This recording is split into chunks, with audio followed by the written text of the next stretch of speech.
کہ 8 ذی الحجہ کو انہوں نے جانا ہے یا 8 ذی الحجہ کی رات کو جانا ہے، اس سے پہلے یہ 15 دن پہلے مکہ مکرمہ مثال کے طور پر پہنچ چکے ہیں، تو بھی چونکہ مکہ مکرمہ 15 دن تک رہیں گے حج کے ایام سے پہلے، تو یہ مقیم ہو جائیں گے۔ پھر اس کے بعد انہوں نے مینا اور مزدلفہ جانا ہے، تو اب یہ مقیم ہی رہیں گے، مسافر نہیں بنیں گے، کیونکہ 15 دن یہ مکے میں مقیم رہے۔ مینا، مزدلفہ، عرفات، یہ مقامات جو ہے یہ مسافت یعنی اتنے دور نہیں ہیں کہ جن سے بندہ شرعی مسافر مکہ مکرمہ سے بن سکے، تو ان مقامات پر بھی یہ مقیم ہی رہیں گے۔ اور اگر یہ اب مکہ مکرمہ پہنچے ہیں مدینہ منورہ سے حج سے اتنے دن پہلے کہ 10 دن 12 دن 5 دن پہلے یعنی 15 دن سے کم ملیں گے، اور اس کے بعد ان کو پتہ ہے کہ انہوں نے مینا اور مزدلفہ جانا ہے، یعنی اب جو مدینہ منورہ سے آئے ہیں یا پاکستان سے جا رہے ہیں اور ان کو پتہ ہے کہ ہم نے وہاں پہنچ کے 15 دن سے پہلے مینا میں چلا جانا ہے، تو اس صورت میں یہ وہاں پر مسافر رہیں گے۔ اب جب مینا جائیں گے، مزدلفہ جائیں گے، عرفات جائیں گے، تو ان مقامات پر بھی یہ مسافر ہی رہیں گے۔ پھر وہاں سے فارغ ہو جاتے ہیں، فارغ ہونے کے بعد ان کو پتہ ہے کہ ہم نے مثال کے طور پہ 12 تاریخ کو یہ رمی کر کے وہاں سے یا 13 کو رمی کر کے وہاں سے یہ واپس مکہ مکرمہ آ گئے، اور اب ان کو یہ پتہ ہے کہ ہم نے مکہ مکرمہ میں 15 دن رہنا ہے پورے، تو اب یہ مکہ مکرمہ کے اندر مقیم ہوں گے، اور 15 دن سے کم رہنا ہے تو پھر اس صورت میں یہ مسافر ہوں گے۔ مدنی چینل کے ناظرین، حج پر جو جا رہے ہیں خوش نصیب عاشقان رسول، تو وہ مسافر کس طرح ہوں گے، کیا صورت بنے گی، آپ نے تفصیلی جواب سنا۔ اچھا، ابھی نمازی کے آگے سے گزرنے پر آپ نے ارشاد فرمایا کہ وہ ہاتھ کے ذریعے بھی ہم اس کو روک سکتے ہیں، تو اب یہ روکنا شرعاً ہم پر فرض ہے، واجب ہے، کیا ہے؟ فرض و واجب نہیں، روک سکتے ہیں، اس کی اجازت ہے۔ ٹھیک جی، اگلی کال لیں گے۔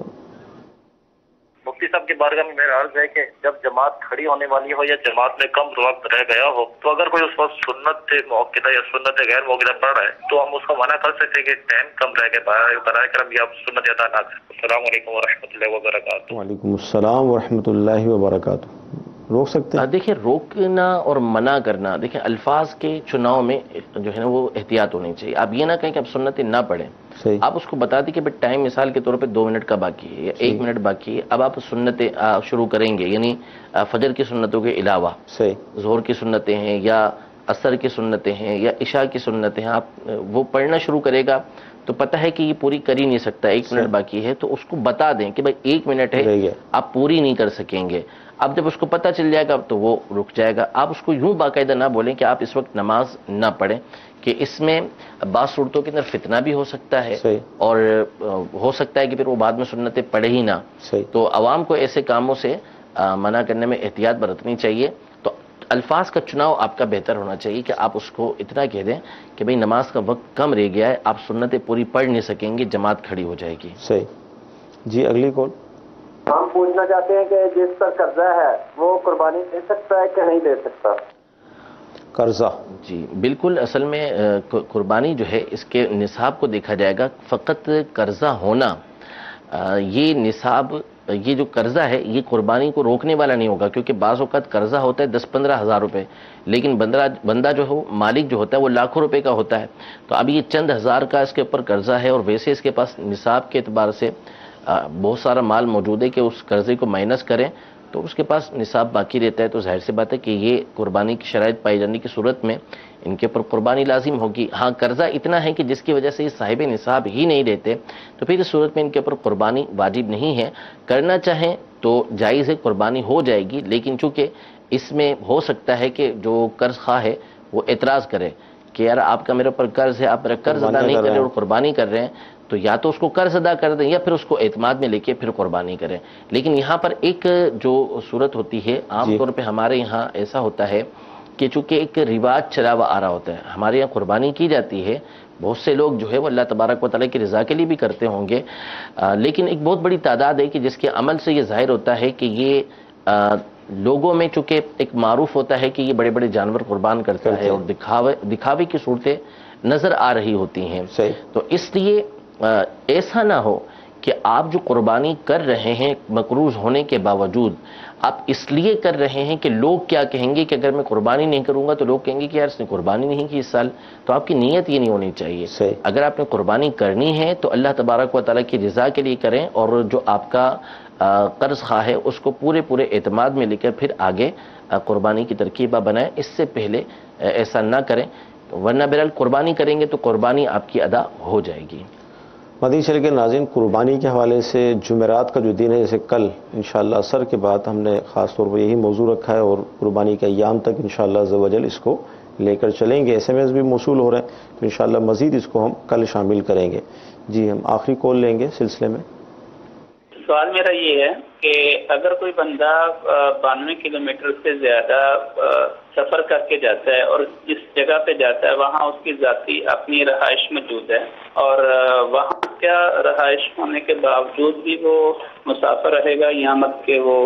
وہاں کا مقیم ہونے کی حیثیت سے پوری نماز پڑھے گا؟ جی کیا فرماتا؟ دیکھیں، ایسا صرف ذاتی رہائش جس کا وہ مالک ہے یہ اس کو مقیم نہیں بنائے گی۔ یعنی اب مثال کے طور پہ دنیا میں مختلف ممالک کے اندر، مختلف شہروں کے اندر اس کی پراپرٹی موجود ہے، جب جاتا ہے اس کے اندر رہتا ہے، لیکن اس کا وطن اصلی جو ہے مثال کے طور پہ باب المدینہ کراچی ہے، اس نے لاہور کے اندر، پنڈی کے اندر مختلف مقامات پر اپنی جو ہے وہ پراپرٹی خریدی ہوئی ہے، مکانات خریدے ہوئے ہیں، تو فقط مکانات کا مالک ہونا یہ نہیں ہے کہ جو اس کو وہاں کا مقیم بنا دے گا، اس کی اپنی شرائط ہوتی ہیں۔ تو اگر یہ مثال کے طور پر باب المدینہ کے رہائشی ہیں، یہیں رہتے ہیں، یہیں پیدا ہوئے، ان کا وطن اصلی یہی ہے، تو اب یہ کہیں اور سفر کر کے جاتے ہیں، بھلے 92 کلومیٹر یا اس سے دور جاتے ہیں، لیکن جاتے ہیں 15 دن سے کم کے لیے ہیں، تو اگرچہ ان کی ذاتی رہائش وہاں پر موجود ہو، اپنی ملکیت والی موجود ہو، یہ وہاں پر مسافر ہی رہیں گے جبکہ 15 دن سے کم کے لیے جا رہے ہیں۔ باقی یہ کہ وطن اصلی کس طریقے سے باطل ہوتا ہے، دوسرا مقام وطن اصلی کیسے بنتا ہے، اس کی تفصیل ہے، اس کی شرائط ہیں، لیکن فقط جو ہے وہ کسی جگہ پر پراپرٹی کا مالک ہونا یہ اس کو وہاں کا مقیم نہیں بنائے گا۔ مدنی چینل کے ناظرین، سلسلہ ہوا، بہت اہم گفتگو ہوئی۔ کل انشاءاللہ عز و جل عصر کی نماز کے بعد پھر حاضر ہوں گے، کیونکہ جمعرات کو آپ کے علم میں ہے کہ دعوت اسلامی کے تحت دنیا بھر میں اجتماع شروع ہو جاتے ہیں، تو مغرب کی نماز کے بعد ہمارا جمعرات کو سلسلہ نہیں ہوتا بلکہ عصر کی نماز کے بعد ہوتا ہے۔ تو کل انشاءاللہ عز و جل قربانی کا جو ہمارا موضوع ہے انشاءاللہ یہ لے کر حاضر ہوں گے۔ اللہ تعالیٰ کی بارگاہ میں دعا ہے کہ اللہ تعالیٰ آج کا ہمارا سلسلہ اپنی بارگاہ میں قبول فرمائے، جو سنا ہے، جو سیکھا ہے، اس پر عمل کرنے کی توفیق عطا فرمائے۔ آمین۔ صلو علی الحبیب صلی اللہ تعالی علی محمد۔ گزارے کیسے زندگی